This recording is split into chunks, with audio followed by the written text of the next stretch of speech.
Hi guys, so this is a very old dial that had a little accident. The Seiko logo kind of fell off and it was in very bad shape. So what I'm gonna do in this video is simply install a new logo sticker. For that we place our dial in the movement holder for stability, and then we're gonna use these Seiko electroplated emblem stickers. You can get these ones on eBay in pretty good deal.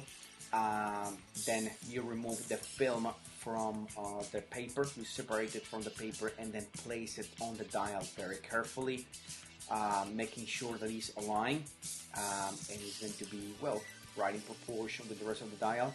And then you stick it, pretty straightforward. It's not a rocket science or a surgical procedure.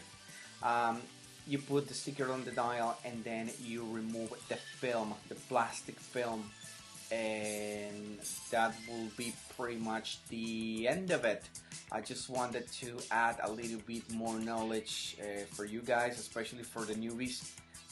This seems like a very dumb step, but well, I hope you find the value in this little training video. As you can see, it's still an old dial, but well, it's in a little bit better shape now that has the logo. Don't forget to subscribe and watch out for my next Seiko mode and any other watch builds. If you like this video, just hit that like button and leave me a comment in the comment section, and see you at the next build.